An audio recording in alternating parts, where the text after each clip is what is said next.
I'm Dan Fitzpatrick at StockMarketMentor.com on Wednesday, July 10th, and I want to look at FedEx here. Specifically, let's talk about trading on rumors. Let's assume you are not the guy who's starting the rumor. Okay, what do you know? You know about a rumor that's been disseminated from the guy meaning whether it's a fund or the subject involved in the rumor, in this case not so, or whatever. All you are is the person who's heard the rumor like 80 bazillion other people. So what edge do you have? I mean, you have no edge. You're like one of those traders, I think it's towards the end of Trading Places, where the brokers on the floor go, ooh, somebody knows something, come on, let's get in on it. The bottom line is there's no advantage for you. So what winds up happening is you can be quick and nimble and make some money, but generally speaking, you're the sucker. You're the guy that's taken the other side of the trade. Here, if you look beneath the surface, you'll see that, the rumor is that Bill Ackman's going to be, take over FedEx or be an activist investor or whatever. Okay, well, FedEx is a big company, so you look beneath the surface, speak it in English, and you realize that his fund is needing to raise $1 billion in the next week in order to do this. For like a 3-year lockup period. So that's pretty tough to do, particularly in a week. Also, it's a secret that Mr. Ackman wanted to keep for obvious reasons, that he doesn't want somebody jumping in front of him.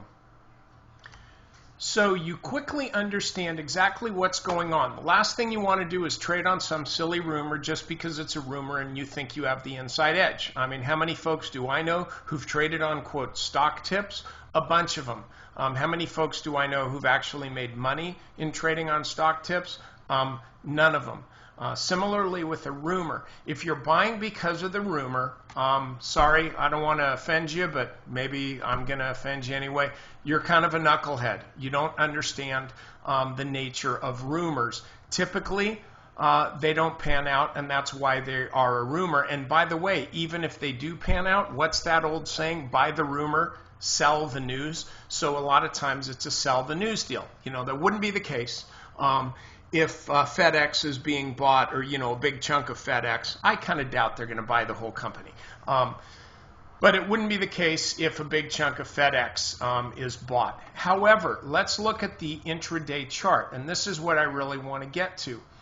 If you see a stock that's trading on some rumor, I don't mean a rumor that you and your buddies know about. I mean a rumor that is all over the financial media.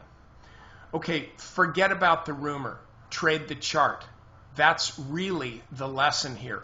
You see this stock moving, you know it's a BS reason for moving. It's not like the company beat earnings or anything like that. It's a rumor that may or may not be true, that somebody is going to take a big stake in the company. It's the same thing as some rumor that one company is going to acquire another. Unless it's actually announced, it is just a rumor. You can then make money on this. As long as you trade it intraday, as long as you realize what's happening, and you do this, you look for the volume to peak, which you only know it's peaked after the fact, and that is when volume starts to taper off, like it has here. You look at where the stock actually peaked at that point.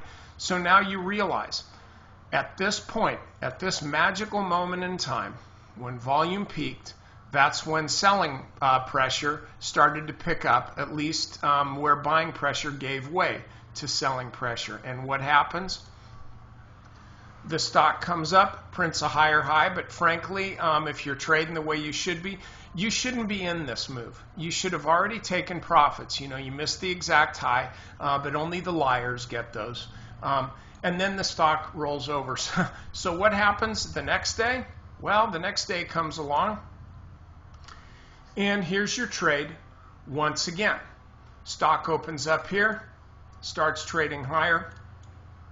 Once it breaks above this initial level here, you're off to the races once again from 103 to 106-ish or so. And then what happens? Volume picks up here. Stock starts to drift. Where's all the buying? Nowhere to be found. So where are we now? Well, we're setting up for Thursday. You know what I would do with this stock on Thursday? I would turn the page. If you want a stock to trade, buy UPS on a pullback.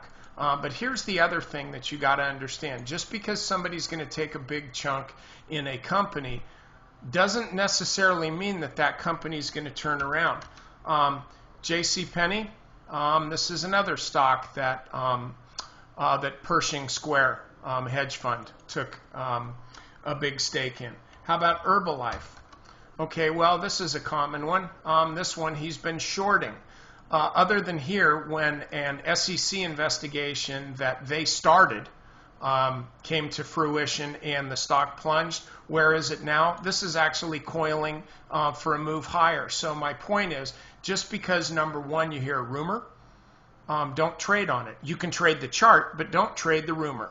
Second of all, just because somebody's going to take a big stake in it, look at the prior track record. I'm not talking about the return of a particular hedge fund manager or whatever. This guy's returned an average of 16% a year. Okay, good for him, but bad for JCPenney holders, bad for Herbalife shorts. So you don't just want to follow along with someone for the sake of following along with them. Don't always assume that just because the stock goes up, it's necessarily a good development. Don't always assume that just because the stock goes down, it's necessarily a bad development. You have to trade the chart. If you understand the rumor and you're trading the chart, you're going to absolutely capitalize on these moves. You'll make a bunch of money on these moves. But again, you're not trading the rumor. You understand the catalyst. Now forget about the rumor. Trade the chart. Okay, members, over to the strategy session. I have, even at this point in the market, about 7 or 8 stocks that are really, really ripe buy points right now, and I'm going to go through those tonight.